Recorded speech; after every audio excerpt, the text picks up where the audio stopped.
Hello everyone, আসসালামু আলাইকুম। আজ করে দেখাচ্ছি বাতাই শাক ভাজি, আবার অনেকে এটাকে বলে বাইলা শাক। তো এখন আমি শাকগুলো ভালোভাবে ধুয়ে তারপরে কাঁচামরিচ, পেঁয়াজ, রসুন দিয়ে সিদ্ধ বসিয়ে দিলাম।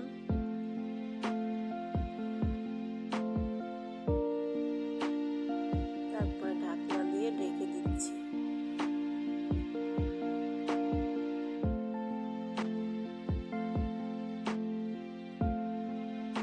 ঢাকনাটা উঠিয়ে একটু নাড়াচাড়া করে নিচ্ছি।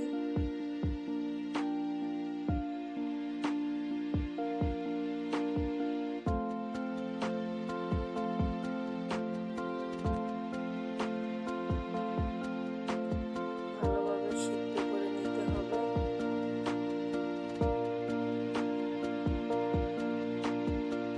এখন সিদ্ধটা হয়ে গিয়েছে, আমি আরেকটা ফ্রাই প্যান বসিয়ে দিলাম। তারপরে দিয়ে দিচ্ছি সয়াবিন তেল পরিমাণ মতো, তারপরে কিছু কাঁচামরিচ,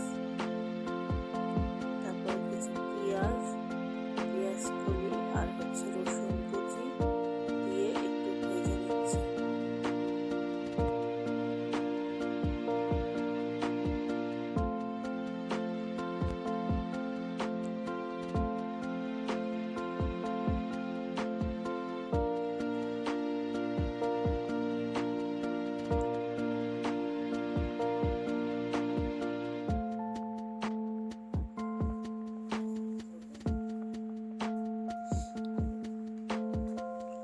যখন পেঁয়াজের কালার এই রকম হয়ে আসবে তখন শাকটা দিয়ে